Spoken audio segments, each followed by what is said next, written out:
नमस्कार, मैं अशोक सिन्हा पत्रकार। आज हम एक बड़ी खबर पर डिकोड करने जा रहे हैं।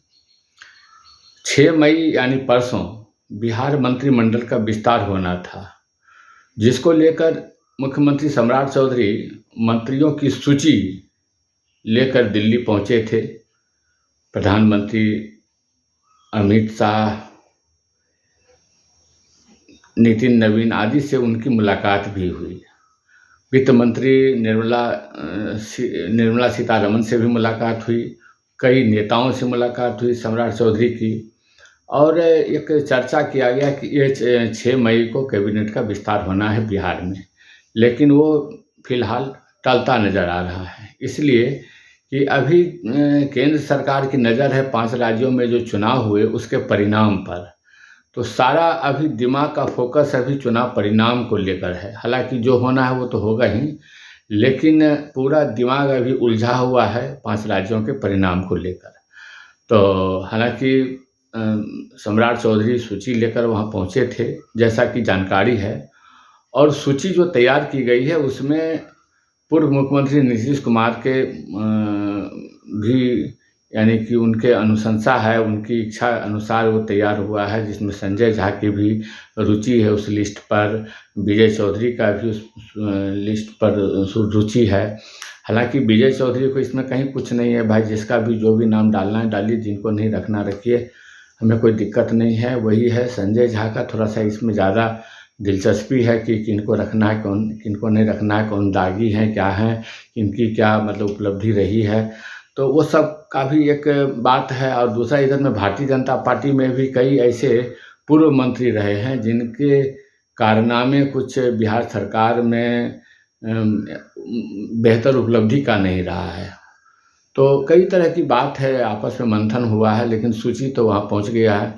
और सूची पर जो है अमित शाह को खास करके इस पर नज़र दौड़ाना है। हालांकि कौन किस तरह का विधायक किसका क्या है उतना सबका लेखा जोखा रहता नहीं है, लेकिन फिर भी फीडबैक तो मिलता ही है कि कौन सा विधायक का क्या पीछे का अपना परफॉर्मेंस रहा है, किन्होंने क्या किया है।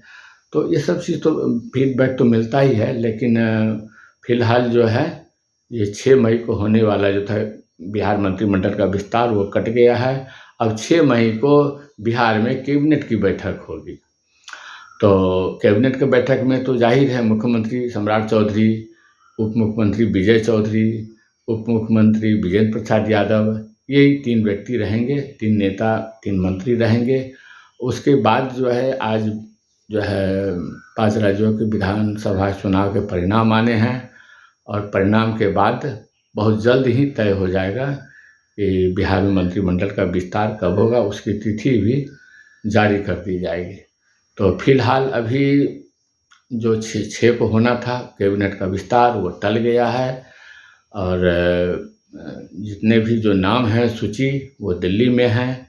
अब देखना है कि किनको फिर से रिपीट करना है, किनको जो है नए को लेना है। अब रहा इधर में बिहार में बड़े चेहरा विजय कुमार सिन्हा, जो कि नीतीश सरकार में उप मुख्यमंत्री थे दूसरे दर्जे के, और बड़े नेता हैं, वो कामों के नाम से जाने जाते हैं। उनके कई फैसले चौंकाने वाले थे, आम जनों के हित के थे।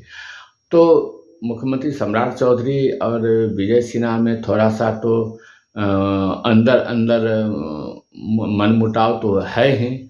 और हालांकि जब सम्राट चौधरी मुख्यमंत्री बने तो हालांकि विजय सिन्हा उनके गुलदस्ता दिए, शुभकामनाएं दी, बधाई दी।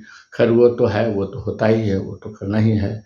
लेकिन अंदर अंदर जो है, जो विजय सिन्हा का जितना भी फैसला हुआ था निलंबन का, तो उसको सम्राट सरकार ने पलट दिया। तो उनको थोड़ा सा उनको लग गया उनके प्रतिष्ठा पर। लेकिन सम्राट सरकार को सरकार चलाना है, तो हालांकि कोई ऐसी बात है नहीं। अब ये मुख्यमंत्री के हाथ में है। विजय सिन्हा भी अपना काम कर चुके हैं, अपना दमखम दिखा चुके हैं कि भाई हम भाई एक जो जनहित का जो बात है उस पर तो मंत्री हैं किस काम के लिए, जो सही है पब्लिक के लिए काम करना है, तो उन्होंने भी अपना फर्ज निभाया। और सम्राट जी को मुख्यमंत्री हैं, बिहार को चलाना है, उनको भी देखना है कि भाई इस तरह से थोक में यदि सब निलंबन हो जाएगा तो फिर काम कौन करेगा। तो हिदायत देकर उनका निलंबन भी वापस हो गया है। अब देखना है कि विजय कुमार सिन्हा को बिहार मंत्रिमंडल में कौन सा स्थान मिलता है। चूँकि ऊंचे तबके के लोग हैं, ऊंचे भारतीय जनता पार्टी के लिए उन्होंने बहुत कुछ किया है, समर्पित हैं। तो अब देखना है कि विजय सिन्हा को कौन सा विभाग मिलता है, क्या उनकी भूमिका होती है। केंद्र सरकार उस पर विचार करेगी। अब देखना है कि बिहार में अगली तिथि कैबिनेट विस्तार की कब होती है।